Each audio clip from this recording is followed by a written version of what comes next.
Good morning all. നമ്മളിനി calls in arrears കഴിഞ്ഞു, interest on calls in arrears കഴിഞ്ഞു, അതിൻ്റെ പ്രോബ്ലമൊക്കെ നോക്കി. ഇനി കോൾസ് ഇൻ അഡ്വാൻസ് ആണ് നോക്കാനുള്ളത്. കോൾസ് ഇൻ അഡ്വാൻസ് എന്ന് പറഞ്ഞ ടോപ്പിക്കാണ് നമ്മൾ ഡിസ്കസ് ചെയ്യുന്നത്. ഇതൊക്കെ ഇമ്പോർട്ടൻ്റ് ആണ്. ചെറിയ ചെറിയ ഐറ്റംസ് ആണെങ്കിലും വലിയ പ്രോബ്ലംസൊക്കെ ചെയ്യുമ്പോൾ വളരെ റെലവൻസ് ഉള്ള ചെറിയ ചെറിയ ഐറ്റംസ് ആണ് ഇതൊക്കെ. അപ്പോൾ കോൾസ് ഇൻ അഡ്വാൻസ് ആണ്. കോൾസ് ഇൻ അഡ്വാൻസ് എന്ന് പറഞ്ഞാൽ കോൾസ് ഇൻ അരിയറിൻ്റെ ഒരു ഓപ്പോസിറ്റാണ്. അതായത് കോൾസ് ഇൻ അരിയർ എന്ന് പറഞ്ഞു കഴിഞ്ഞാൽ എന്താ, കോള് വിളിക്കുക അല്ലെങ്കിൽ അലോട്ട്മെൻറ്റ് ഡ്യൂ ആകുമ്പോൾ അത് തിരിച്ചടയ്ക്കാൻ പറ്റാത്തൊരവസ്ഥ. 10 രൂപ ചോദിച്ചു കഴിഞ്ഞാൽ 8 രൂപ കൊടുക്കുക, കുറവ് കൊടുക്കുക, അരിയർ വരിക, അതാണ് calls in arrear. Calls in advance എന്ന് പറഞ്ഞപ്പോൾ കമ്പനി 10 രൂപ കോൾ ചെയ്തപ്പോൾ ഷെയർ ഹോൾഡർ എന്ത് ചെയ്തു, 15 രൂപയോ 12 രൂപയോ കൂടുതൽ കൊടുത്തു. അതാണ് എന്ത്, അഡ്വാൻസ് ആയിട്ട് കൂടുതൽ കൊടുക്കുക. അതാണ് എന്ത്, കോൾസ് ഇൻ അഡ്വാൻസ് എന്ന് പറഞ്ഞു കഴിഞ്ഞാൽ ഉദ്ദേശിക്കുന്നത്. ഓക്കെ, അപ്പോൾ calls in the share holder pay more money than called up. Call up ചെയ്യുന്നതിനേക്കാൾ മോർ കൊടുക്കുക. The excess money is calls in. അങ്ങനെ എക്സസ് വരുന്ന എമൗണ്ട് ആണ് എന്ത്, calls in advance. Calls in advance refers to the amount paid by the share holders in advance of it becoming due ആവുന്നതിനേക്കാൾ കൂടുതൽ advance ആയി കൊടുക്കുന്നതിനെയാണ് നമ്മൾ എന്ത് പറയുന്നത്, കോൾസ് ഇൻ അഡ്വാൻസ് എന്ന് പറയുന്നത്. Company can accept calls in advance only if it is authorised by articles. അതായത് articles of association എന്ന് പറഞ്ഞ കമ്പനിയുടെ ഒരു രേഖയിൽ ഇത് ഇങ്ങനെ പറഞ്ഞിട്ടുണ്ടെങ്കിൽ മാത്രമേ കമ്പനിക്ക് അത് അക്സെപ്റ്റ് ചെയ്യാൻ പറ്റുള്ളൂ, അല്ലെങ്കിൽ അത് അക്സെപ്റ്റ് ചെയ്യരുത്. In respect of calls in advance നമ്മൾ ജേണൽ എൻട്രി പറയുന്ന എല്ലാ ജേണൽ എൻട്രീസ് എല്ലാവരും കാണാതെ പഠിക്കണം. കോൾസ് ഇൻ അരിയറിൻ്റെയും കോൾസ് ഇൻ അരിയേഴ്സിൻ്റെ ഇൻട്രസ്റ്റിൻ്റെയും അതിന് മുന്നേ പറഞ്ഞ പല എൻട്രീസും നമ്മൾ കാണാതെ പഠിച്ചാലാണ് നമുക്ക് പ്രോബ്ലം ചെയ്യാൻ പറ്റുള്ളൂ കേട്ടോ. ഓക്കെ, ഒന്ന് പഠിച്ചു കഴിഞ്ഞാൽ പിന്നെ ഇടയ്ക്കൊന്ന് റിവൈസ് ചെയ്ത് നോക്കുക, അല്ലെങ്കിൽ നിങ്ങൾക്ക് എന്തുണ്ടാവില്ല, ഓർമ്മയുണ്ടാവില്ല, കൺഫ്യൂഷൻസ് ഉണ്ടാവും. പിന്നെ പ്രോബ്ലം ചെയ്യുമ്പോൾ ഒരിക്കലും നിങ്ങൾ എന്ത് ചെയ്യില്ല, വായിച്ച് പഠിക്കുക എന്ന് ചെയ്യരുത്. ഇപ്പം ഞാൻ ഇതുമ്പോൾ ചെയ്യണമെന്ന് പറഞ്ഞു കഴിഞ്ഞാൽ നമുക്ക് ടൈം ഒരുപാട് വേസ്റ്റ് ആവണം, കാരണം ജസ്റ്റ് ഇങ്ങനെ പറഞ്ഞു പോകണം.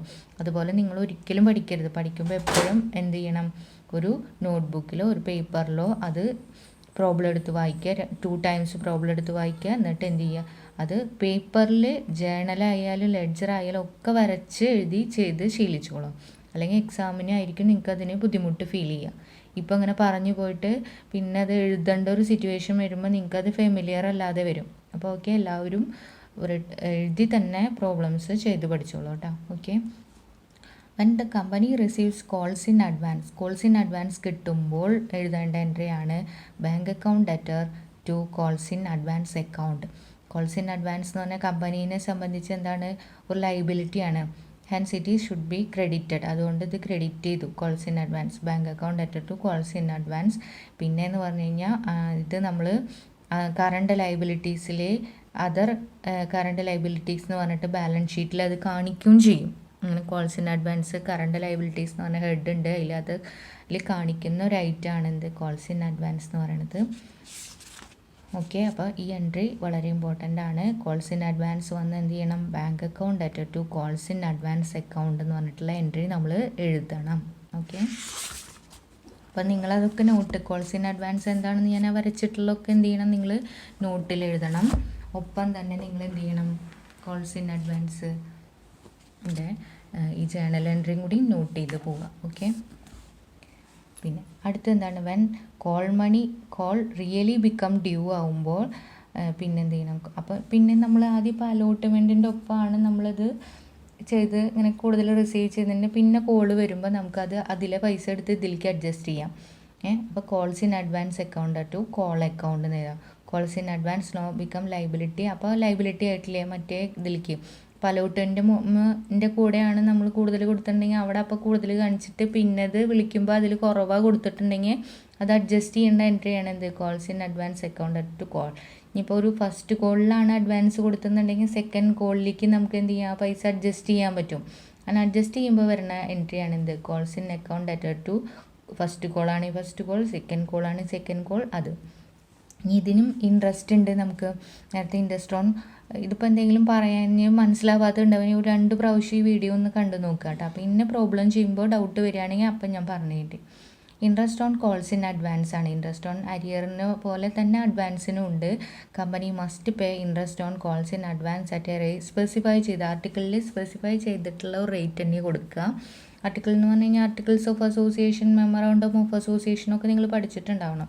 ബട്ട് ഈ ആർട്ടിക്കിൾസ് ഒന്നും പറഞ്ഞിട്ടില്ലെങ്കിൽ company is liable to pay interest not exceeding 12% on calls in advance from the date. ആ ഡ്യൂ ആയതിൻ്റെ ഇതിൽ 12% കൂടുതൽ പാടില്ല. 12% വരെ കോൾസ് ഇൻ അഡ്വാൻസിന് എന്ത് കൊടുക്കാം? ഇൻട്രസ്റ്റ് കൊടുക്കാം. അപ്പോൾ അവിടെയും നമ്മൾ എൻട്രി പഠിക്കണം. For the interest on calls in advance due ആവുമ്പോൾ എന്ത് ചെയ്യണം? Interest on calls in advance account ഡെറ്റഡ് ടു സൺട്രി ഷെയർഹോൾഡേഴ്സിനാണല്ലോ ഡ്യൂ ആവുന്നത്. എൻട്രി പഠിക്കണം. ഓക്കെ, അപ്പോൾ ഡ്യൂ ആവണ കേസ് അങ്ങനെ. ഇനി കോൾസ് ഇൻ അരിയറും കോൾസ് ഇൻ അഡ്വാൻസും തമ്മിൽ ഡിഫറൻസ് ചോദിക്കാറുണ്ട്, അല്ലെങ്കിൽ നമ്മൾ മനസ്സിലാക്കി വെക്കണം. എന്താണ് കോൾസ് ഇൻ അരിയർ എന്ന് പറഞ്ഞാൽ amount called up by the company not paid. Amount call ചെയ്തപ്പോൾ ഷെയർ ഹോൾഡേഴ്സ് കോൾ ചെയ്തപ്പോൾ കൊടുക്കാത്ത എമൗണ്ടാണ് കോൾസ് ഇൻ അരിയർ. അപ്പോൾ അതിൻ്റെ ഓപ്പോസിറ്റ് ആയിരിക്കുമല്ലോ. Amount not called up by the company but paid by the share holder. 10 രൂപയൊക്കെ തരാൻ പറഞ്ഞിട്ടുള്ളൂ, 12 തരാൻ പറഞ്ഞിട്ടില്ല. അപ്പോൾ നോട്ട് കോൾഡ്, പക്ഷേ കമ്പനി ഷെയർ ഹോൾഡർ കൂടുതൽ കൊടുത്തിട്ടുള്ളത്. കോൾ ചെയ്യാത്തത് പോലും കൂടുതൽ കൊടുക്കുന്നതാണ് എന്ത്? Calls in advance. ഇനി കോൾസ് ഇൻ അരിയറിൽ അടുത്ത് it is the amount due to the company from the share holders. ഇത് ഷെയർ ഹോൾഡേഴ്സിൻ്റെ കയ്യിൽ നിന്ന് കമ്പനിക്ക് ഡ്യൂ ആയത് കിട്ടേണ്ടതായ എമൗണ്ടാണ് calls in arrear. It is the amount due from the company to the share holders. Share ഹോൾഡേഴ്സിന് കൊടുക്കേണ്ട എമൗണ്ടാണ് ഇത്. കമ്പനിക്ക് കൊടുക്കേണ്ട എമൗണ്ടാണ് കോൾസ് ഇൻ അരിയർ. ഇത് ഷെയർ ഹോൾഡേഴ്സിൻ്റെ അടുത്ത് നിന്ന് കൂടുതൽ വാങ്ങിയിട്ടുള്ളതാണ്, അല്ലെങ്കിൽ ഷെയർ ഹോൾഡേഴ്സിന് കൊടുക്കേണ്ടതാണ്. കോൾസ് ഇൻ അരിയർ തിരിച്ചു കൊടുക്കേണ്ടതാണ്. ഇതൊരു ഡെബിറ്റ് ബാലൻസ് ആണ് കാണിക്കുക, ഇവിടെ ക്രെഡിറ്റ് ബാലൻസ് ആണ് കാണിക്കുക. Interest provided on this income from കമ്പനിക്ക് ഇതിൻ്റെ മേലെ കിട്ടുന്നത് ഇൻകാണ്. അതായത് കിട്ടാത്തതിൻ്റെ മേലെ നമ്മൾ കടം കൊടുത്തിട്ട് അതിൻ്റെ മേലെ ഇൻട്രസ്റ്റ് കിട്ടുമ്പോൾ നമ്മളെ സംബന്ധിച്ച് ഇൻകല്ലേ. അതേപോലെ കമ്പനീനെ സംബന്ധിച്ച് നമ്മൾ വിളിച്ചിട്ട് തരാത്തതിൻ്റെ മേലെ ഇൻട്രസ്റ്റ് ചാർജ് ചെയ്ത് കഴിഞ്ഞാൽ അതൊരു ഇൻകാണ്.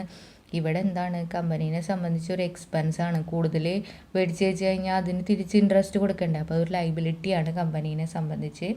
ഇത് മാക്സിമം റേറ്റ് 10% ആണ് ഇതിന് ഇൻട്രസ്റ്റ് കൊടുക്കേണ്ടതെങ്കിൽ, ഇവിടെ കോൾസ് ഇൻ അഡ്വാൻസ് മേടിച്ചെങ്കിൽ അതിൽ പറഞ്ഞിട്ടുള്ള maximum 12%.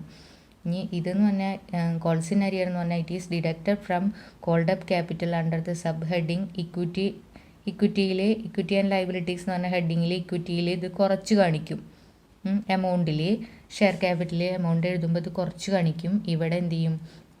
It is shown as, അതായത് ഇതെന്ന് പറഞ്ഞു കഴിഞ്ഞാൽ നമ്മൾ ഇക്വിറ്റി ഷെയർ ക്യാപിറ്റൽ ഡിബഞ്ചേഴ്സ് എന്നൊക്കെ പറഞ്ഞിട്ട് share capital, preference share capital, equity share capital പറഞ്ഞിട്ട് എഴുതുമ്പോൾ ഇക്വിറ്റി ഷെയർ ക്യാപിറ്റലിൽ ഫുൾ എഴുതില്ല, അത് അരിയർ വന്നൂല്ലോ. അപ്പോൾ എമൗണ്ട് എത്രയാണ് അത് കുറച്ചിട്ടേ കാണിക്കുള്ളൂ എന്ന്. ഇവിടെ എന്താ വെച്ച് കഴിഞ്ഞാൽ കോൾസ് ഇൻ അഡ്വാൻസ് ആണെങ്കിൽ it is shown as A separate item under the heading other current liabilities. Current liabilities എന്ന് പറഞ്ഞ ഒരു ഹെഡിൽ ലൈബിലിറ്റി സൈഡിൽ നമ്മൾ എന്തെഴുതും? കറണ്ട് ലൈബിലിറ്റി എന്ന് പറഞ്ഞിട്ട് അതർ കറണ്ട് ലൈബിലിറ്റീസ് എന്ന് പറഞ്ഞിട്ട് ഈ കോൾസ് ഇൻ അഡ്വാൻസ് എന്ന് പറഞ്ഞ എമൗണ്ട് കാണിക്കും. ഇപ്പോൾ ഇത്രയാണ് ഡിഫറൻസ്. അപ്പോൾ ഡിഫറൻസും കൂടി എല്ലാവരും പഠിക്കേണ്ടത് അത്യാവശ്യമാണ്. അപ്പോൾ ഈ വീഡിയോയിൽ നിങ്ങളുടെ അടുത്ത് പറഞ്ഞ് എന്താണ് കോൾസ് ഇൻ അഡ്വാൻസ് എന്ന് പറഞ്ഞു. കോൾസ് ഇൻ അഡ്വാൻസ് വന്നു കഴിഞ്ഞാൽ എന്താണ് ജേണൽ എൻട്രി പഠിക്കണം. നിങ്ങൾ interest on calls in advance എന്താണെന്ന് പഠിക്കണം, അതിൻ്റെ ജേണൽ എൻട്രി പഠിക്കണം. പിന്നെ കോൾസ് ഇൻ അരിയർ എന്താണ്, കോൾസ് ഇൻ അഡ്വാൻസ് എന്താണെന്ന് പഠിച്ചു കഴിഞ്ഞാൽ അറിയാം അതിൻ്റെ ഡിഫറൻസുകൾ. ഒരു 5 എണ്ണമെങ്കിലും നിങ്ങൾ നിർബന്ധമായിട്ട് 6 പോയിൻറ്റ്സ് നമ്മൾ ഇതിൽ ഡിസ്കസ് ചെയ്തിട്ടുണ്ട്.